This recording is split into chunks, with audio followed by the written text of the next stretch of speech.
Scott Welch, Muscle Insider. We're here with PricePlow's Benjamin Kane. How are you doing today, Ben? I'm doing great. How are you, Scott? Good. Listen, we're going to talk about our favorite supplements. I mean, everyone, we're not going to go specifically to brands, but of course, sometimes those kind of come up.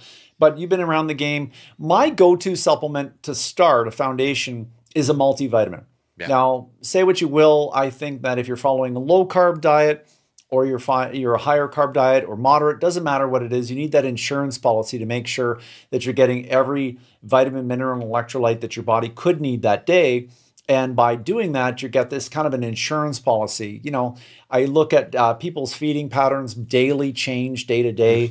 They may, be under stress one time and eat a little bit more or eat a little bit less, or they may not have access to the food that they may obviously have all the time. And I mean, who's really analyzing the molybdenum that they have, or the biotin levels that they have, or cadmium, and all these different ingredient micronutrients. So that to me is my one foundational supplement. Now it's your turn. Multivitamins are awesome because even if you were to eat, organic all the time and all your greens and everything, the dirt in North America has been so overused for so much that, and especially as an athlete, you require more. Sure. Right. Especially in the electrolyte department, which you brought up.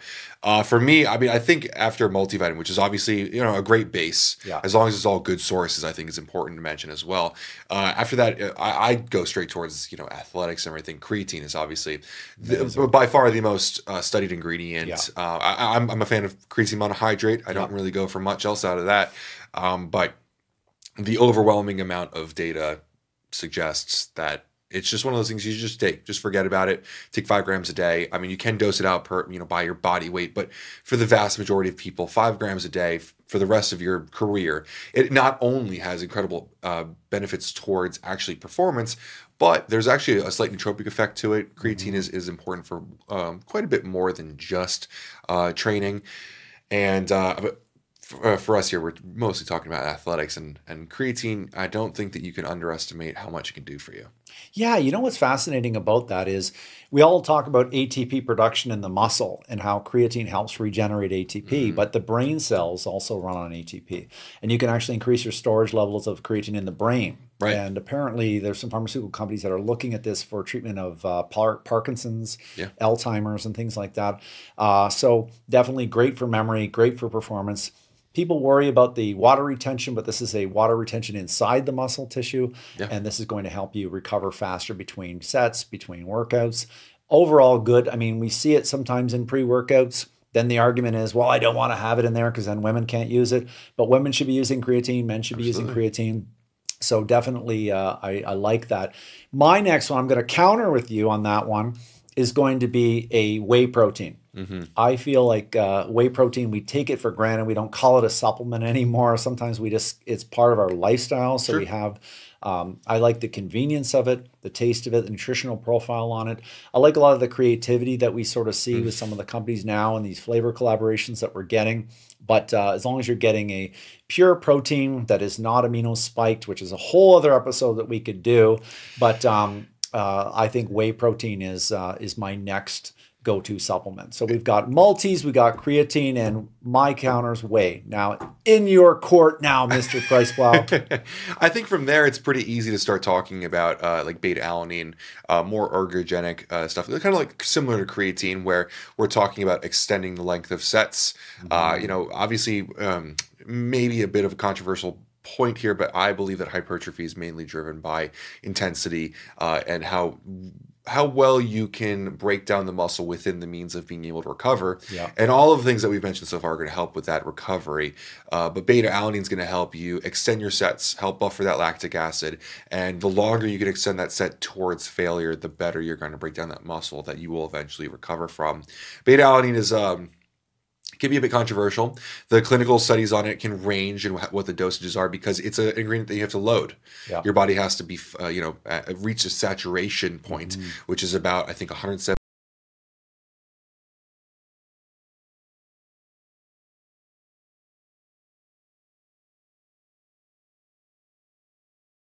alleviates this well-known effect of paresthesia, which is that tingling you get. Which... And 3.2 grams is kind of where a lot of people can handle it. There was a really incredible study at 6.4 grams by Carnison, which is obviously the owner of one of the larger trademarks of it, but it's no different than any generic beta-alanine, of course. I want to make sure everyone knows. But as long as you're taking it regularly and keeping it in your bloodstream, it's going to be really effective for most people. You know what's interesting is they actually did a study as well that on 12.8 grams in a day. So you can imagine, you guys get the itch. Yeah. We're talking like... I've got hives, I don't know how much that would have itched. But the key here is that a lot of people think they just take your pre-workout, but with beta-alanine, you need to load it every single day. Yeah. And that's the difficult part. And that's why I think that the savvy supplement consumer needs to have a standalone beta-alanine product with them so that they're taking it every day on the days that they're not getting it from the pre-workout. Yeah. So I'm going to go now on my next one, which is going to be EAAs, the 9 EAAs. I think obviously you're going to get those from any complete protein, but without these 9 amino acids, you're obviously going to halt protein synthesis. It's not going to be efficient. So I think that for the convenience, for the bang for the buck, doesn't matter if you're on a high carb diet, low carb diet. I think EAAs are definitely one of those go-to. I would have said BCAAs a little bit earlier, but now I like the other 6 that you also need as that insurance policy once again. So this is obviously a huge conversation all the time. I deal with it almost every day. If EAAs are the best, why do people make BCAAs? If BCAAs, do so much, why do they make EAAs? Sure, if EAAs are the same thing as protein, why do they have both? And I always kind of refer to this as the level of optimization, right? A lot of data suggests that if you eat all of your recommended amount of protein per day at 6 meals a day, and you're constantly keeping your body, because muscle protein synthesis is kind of like a light switch. You can turn it on, you can turn it off. I think all of us as kids at one point tried to balance the switch in the center, but it doesn't stay there, right? So you have about 3 to 4, maybe 5 hours between pulses of leucine where you can then raise your muscle protein synthesis again. And my always answer to that, if you say, well, if I eat all this protein and frequently, is I'm pretty sure you're not eating your protein that frequently. I'm pretty sure you're not eating 6 balanced meals a day. If you're training for an hour and a half, then did you eat pre and post? There's a level of optimization and also just convenience factor to it, where EAAs, I definitely agree. If I'm going to be supplementing with amino acids, it's EAAs straight up for me, because I always joke that like BCAAs are like sending the construction workers to the site, but those other 6 EAAs are the brick and mortar that they need. Right? You can turn on muscle protein synthesis with leucine, but unless you have that brick and mortar, you're not going to be building anything.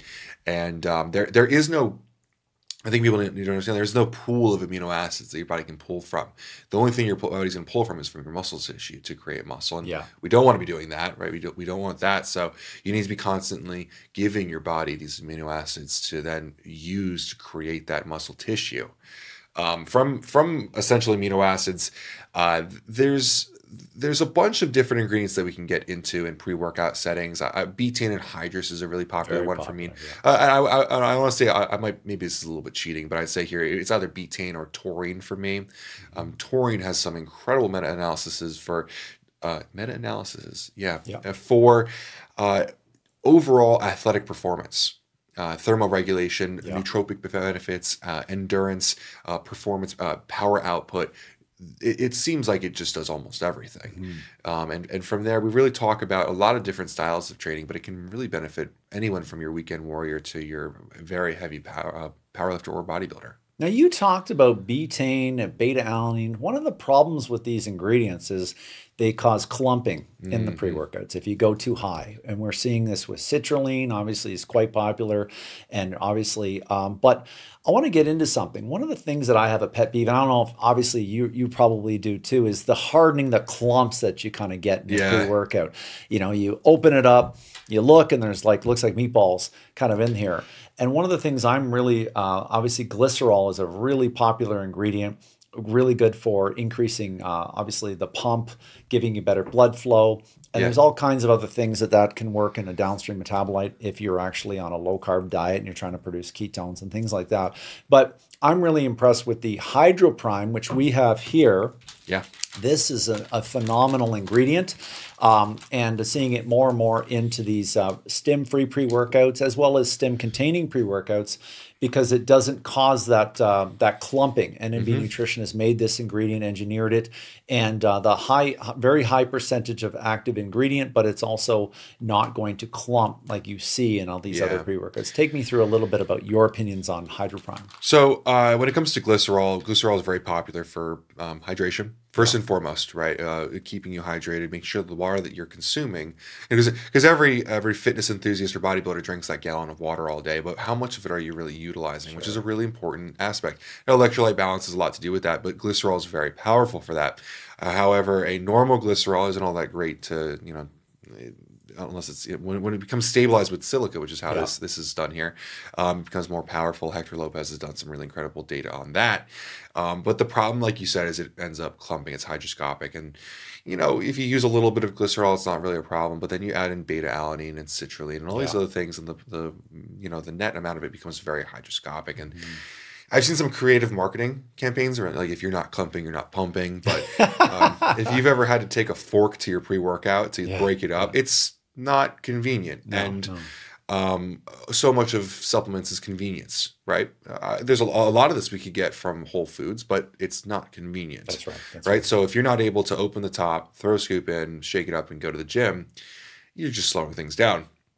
It's questionable out there, like with the standardization. This is a 65% glycerol. Whether or not other brands out there, there's always a lot of questionable whether or not actually specs out. But with NNB, one of the things I really am excited about with NNB is the quality. There's been multiple times when I've requested third-party testing analysis, and I've had it incredibly quickly from them. And HydroPrime we definitely trust for that reason. So it's less clumping. And of course, I have to say it's a stabilized glycerol. If you add enough hygroscopic things alongside it, it is the same ingredient, but we found a lot less clumping. I've left it out on my counter for days and not had a problem with it, which is I live in New Jersey, where it is definitely humid during the summer. And HydroPrime is just one of those really cool ingredients that for myself, consume it pre-workout and you drink a considerable amount of water with it, you can really load those muscles with some incredible water.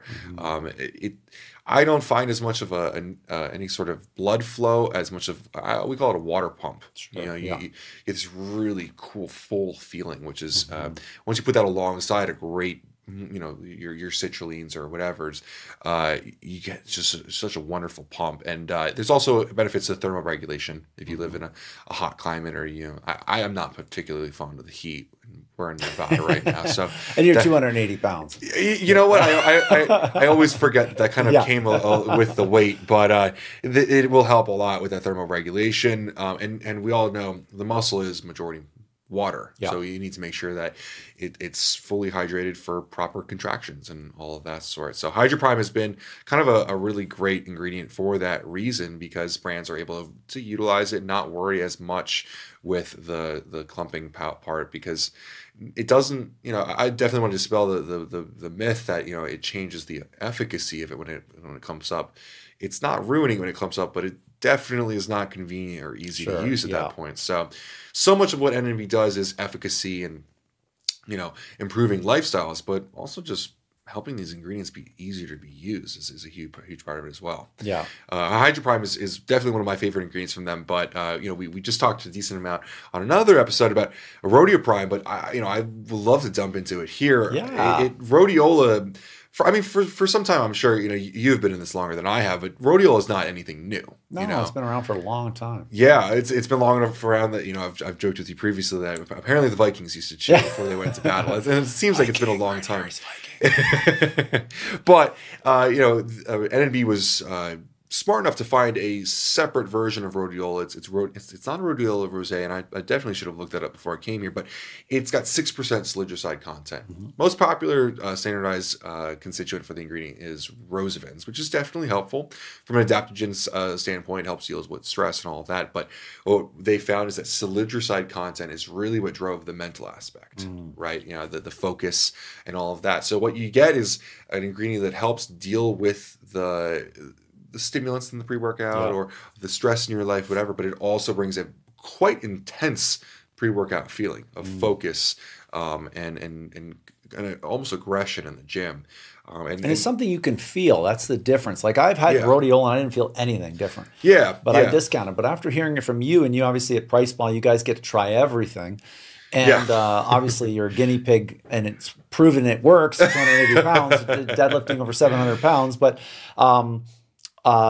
anyways, this is one of them that you can actually feel, which is what I'm most excited about. Yeah, and I think when it comes to NNB's creating some really incredible ingredients that have all sorts of benefits, whether it's nootropic feelings or whether it's fat burning or performance. But Rhodioprime is one of the cool ingredients from them that you can feel in the acute. You really get quite an incredible benefit in the acute. It's an affordable ingredient. If someone out there is a formulator looking to add something in that could change the feeling, but obviously we all have to stay cost effective. So it's a cost effective ingredient that brings quite a heavy feeling with it. So I'm a huge fan of that. But I'll put the ball back in your court so you can give me something else to talk about. You know what? I mean, we couldn't go really in a conversation at this without bringing up fish oil, because fish oil has a lot of health benefits to it. But if you're somebody who's consuming a lot of fish in your diet, then you don't obviously have to load up on that. We've got flax oil and the omega-3 needs that the body has. There's so many of these other that are there, but kind of moving it into the more edgy stuff, I really like the CalorieBurn GP from NNB. Obviously, we're on the topic of NNB Nutrition, but the grains are paradise. I mean, there's a lot of it out there, but if you can get one that's actually really standardized for exactly what you want in there, and it's not adulterated, they're not adding different things in there to sort of lab test out, because there's a lot of that happens in China where they're trying to find cost-cutting ways. They'll take sort of an inert grains of paradise and then they'll spike it with drugs that kind of mimic the lab tests on a CalorieBurn or on a grains of paradise. So they've got obviously a very pure form of that. It's standardized, it's natural. And I like the thermic effect. Thermogenic effect. So I've seen that now. Glaxon's Thermal has it. The Rapid Cuts Thermal from Allmax just came out with that. Mutant BCA Thermo has it. Proline has it. There's a few of these other companies that are getting it out there. I mean, Alpha Lion, they were one of the first ones to sort of bring that out. So I'm seeing it in different formulas on the market, which is exciting to see, because the consumers can sort of turn the label and getting these companies that'll do the studies, do the stability testing, do the innovation. So that's from a thermogenic standpoint, and it's stim-free. So you're getting the thermogenesis with the brown adipose tissue activation, but you're not actually getting that alertness that you sort of get when you're taking like ephedrine. Keep in mind, in Canada, ephedrine's legal. So I was going to say, we don't have that luxury down here. We have to find it through alternative ways. But one of the cool things about CalorieBurn is Grains of Paradise is a really great spice. When I go down to Austin, Mike actually has a grinder of it that he'll put on steaks for me and everything. But it's well known that it has these effects. Grains of Paradise comes from the ginger family. Ginger has tons of benefits, which NNB actually has other ginger extracts as well that are beneficial for other things. But Grains of Paradise, when you look at the clinical data, has 4 different constituents that are really important. 6-gingerol, 6-paradol. There's a bunch in there, 4 of them that are really important. And unfortunately, so much of the Grains of Paradise market out there, both generic and other brands, really only standardized for one of those, which is 6-paradol, which is definitely important. It's definitely one of the more important ones. But Sean actually had some really incredible points for me that I didn't know this, and this is Sean Wells. If you guys haven't heard of him, you've seen the Energy Formulas book. Hello. Guy. Anyway, go ahead. So when you talk Muscle Insider and you talk the PricePlow, you talk about the inside of the industry. One of the things that he was concerned about is with these herbal extracts is kind of what you were saying, adulteration, right? So you're talking about they'll find an inert herbal extract that isn't really standardized for anything, and they'll add in some 6-paradol to make it look like it's standardized for something or whatever. With NNB's CalorieBurn GP, you can literally see the testing where on the test you see the 4 peaks for those 4 constituents that are always within range. Like you mentioned, the brown adipose tissue activation, nerve activity is stimulated for hours after consumption, and the thermogenic effect does come with it. I think that it kind of warms you up a little bit. It's an incredible fat burning ingredient. Fat burning is kind of obviously a big phrase to throw around, Sure, but it's one of the few ingredients that really can have a change for you. And it's often alongside a BABA, Mitoburn from NNB, which they work in turn together very well. And NNB has honestly done a really great job with the fat burning market this last year with these two. BABA, really incredible messenger signal that your body releases on its own after it has some amino acids, but really after you train. It tells your body, hey, we just trained. We need to do things like use fat for energy. Yeah. Or even some of the less talked about benefits are like increasing bone density. Training can have an effect on your bone density, and it helps out with a lot of that. We actually, PricePlow, I do have to say, like about in 2017, we were reporting on this ingredient and how special it could be. But back at that point, I think they were using D-BABA, which was a not very bioavailable version. And now the other racemic mixture. Yeah. Yep. And now with Mitoburn, the patented version from NNB, it is bioavailable. Yeah. It is, it's now GRAS. It's going to be safe and effective for humans. So it's an exciting time for fat burning. In a time when so many influencers are, rightfully so, starting to talk about like real macronutrients and tracking and real dieting and getting away from the old fat burners, which were really a lot of stimulants. We now have ingredients coming in that aren't, maybe your synephrines or ephedrins, which, really jack up your metabolism through stimulant, but telling your body to use fat for energy, telling your body to become more metabolically efficient, which I don't know about Canada, but I know in America, we're not very metabolically healthy for the most of us. It's a global problem right now, especially with COVID. I mean, everyone was locked down, gyms were shut down. So we've all gained a bit of pounds from that. But going for this further, citrulline or citrulline malate, this is in a lot of pre-workout products. Mm-hmm. Great product for obviously increasing nitric oxide production and blood flow. Yeah. But that's another one of my favorites. I think it's kind of a standard 6 grams, 8 grams. I've seen it as high as 10 grams, but the higher the dose is, it's going to lead to more clumping. So you have to watch that. Yeah. And for those of you at home, don't look at it as, hey, 8 grams is twice as good as 4 grams. It's not that it incrementally goes up like that. At base clinical doses is between 3 and 4 grams. You're going to start seeing benefits there. I do think that there is I don't think it's supported by some data, that there's a bit of a bell curve, and it deals with body weight. So if you're a smaller person, you probably could get away with that for, there seems to be diminished returns after 10 grams. I think it's been studied as far as 15, but after 8, you really don't get all that much more. And I think if we're being realistic, if you get too much of a pump, you can't contract your muscles anyway. I think we've all been there. We've taken like ridiculous amounts of pump ingredients, and by the 3rd set, you can't even squeeze your arm anymore. But blood flow is important for a lot of things, not just the pump, but also nutrient delivery. And citrulline delivers on all of that. It's a classic ingredient. We have people a lot of formulators out there try to, reinvent the wheel and come out with all this new stuff, which I love innovation, but these tried and true ingredients, they've been around for a long time for a reason. Yeah. Greens products, they had their time, then they kind of went down, then they kind of come in, they don't sort of go away. But greens are products I kind of classify similar to the multivitamin. Could be a nice foundational ingredient that you add to your shake. Yeah. If you're somebody who hates the taste of broccoli and spinach and vegetables, kind of a nice insurance policy to add that. I see some forward-thinking companies like Glaxon have added things like probiotic to it. Mushroom to it to sort of get some nootropic effects from it. Had their greens this morning. The iced tea flavor was phenomenal. Amazing. But what is your opinion on greens? Well, if we're going to talk brands and greens, I do have to give a much warranted a shout out to Inspired in 2019. I think they really revitalized the greens market. We used to see Green Vibrance or your big brands doing your greens. They always were. But in the sports nutrition market, nobody really had done a greens like Inspired did, because they focused on different benefits of it. It wasn't just, hey, you don't eat greens, so here's some greens. And I think one important thing to note when you talk about greens is it's not you're milling down greens into a powdered form, and those original greens came with other benefits such as fiber. Yeah. You don't get that in a greens powder, so a lot of companies are starting to add that in. And the other thing too is you have to get a certain amount of servings of greens for all these different vitamins and minerals. Yeah.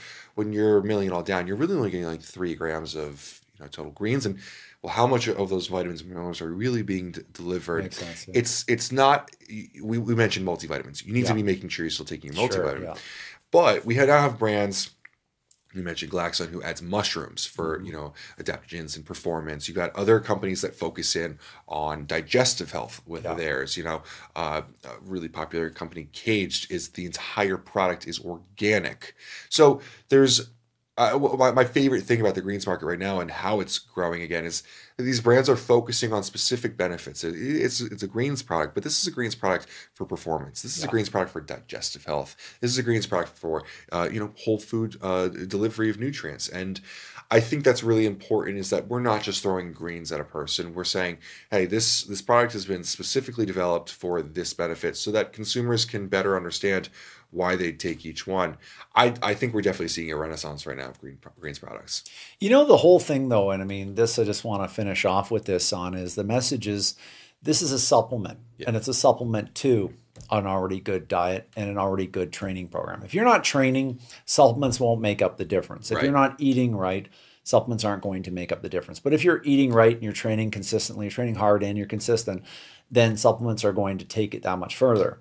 Yeah. I kind of have a laugh when somebody isn't really training hard, but they think the pre-workout's going to make them train hard. Yeah. It starts with that. I mean, the exercise is tearing down the muscle, and it is, depleting the glycogen levels and increasing protein synthesis needs, and everything's kind of, the glass becomes empty, and then it has the ability to fill it up if you provide it with the right nutrition. But you have to have your nutrition and your training, and that's where supplements come in.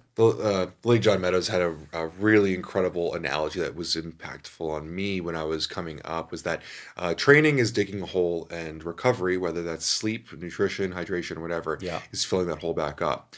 So if you dig a 6-foot hole and you are consistently putting 5 feet of dirt back in the hole, eventually you're going to have a 6-foot hole again. Yeah. You need to be consistently filling it back up. And I do think you kind of raised a great point, is that you can supplement all you want. I think a lot of people, the missing factor is the training. And it might be a controversial statement to say, but I do think that the training is the most important part when it comes to this. Without stimulus, there is nothing to supplement. And I would say that intensity is really lacking these days in the gym, which you and I had a good laugh about at lunch yesterday. I won't get too far into my rant on that. But it's a holistic approach to things. You need to be looking at every side of it. If you're not eating well, it doesn't matter how hard you train, and likewise, if you're not training hard enough, it doesn't matter what supplements you take. So people say it's 90% diet, 10% training. I think it's 100% of everything. Sure. Yeah. I mean, one of the things about it is the best diet is the one you can stick to. Yeah. And I really, we can argue whether keto is that much more efficient than an isocaloric diet, or is the paleo diet that much better than Eat Right for your blood type. There's so many different ways. What it comes down to is which one can you actually stick to. And then once you can stick to it long enough, and you obviously have the training in there, it's going to make things go that much faster. Yeah. But you're also going to lose less muscle if you are obviously weight training. Yes. You might actually build some if you haven't, if you're not topped out and you haven't been training for a while. But also, there's supplements that can then help that particular diet. And that's where we see MCT oils come in, and that's where we see Glucovantage and things like that. But this is good. Listen, thanks again. I mean, obviously, there are so many brands we could have mentioned here. Energy drinks, obviously, are considered to be, I think now, just part of this life. You have to have them. I don't really consider them supplements anymore. But really, thank you very much for giving me, rapping with you and sharing your insight on the top supplements that are your go-tos. Yeah, this has always been fun. Podcasting is just so much. It's so easy and so fun just to sit down and have a great conversation. It's easy with you. It's easy with you. Some people make it difficult to carry a conversation. You know what I mean? And I guess. It's cool to see like-minded people. I mean, I think we've come from 2 different generations of fitness. Sure, yeah. But I had to bring that up. Eh? Hey, he's 280 pounds and he's younger than me. That's... No, I'm often jealous. The ecosystem, the environment that I have to live in in fitness now is I miss the days when you had to read books to figure it out. You know, it wasn't just watching 5 YouTube videos and thinking you're an expert. So I'm definitely envious of, you know, the last time, in about an hour ago, we were talking about back in the day when bodybuilders would go on tour. You know, and now you talk about bodybuilders that do one show a year. It was a different era back then when people were all about it. You know what I mean? There weren't excuses, you know, and not to say that everyone is that way this way, but yeah. Awesome. So cool. Okay, Scott Welch, everybody check out PricePlow.com. Benjamin Kane, thanks for taking some time for us. Thank you.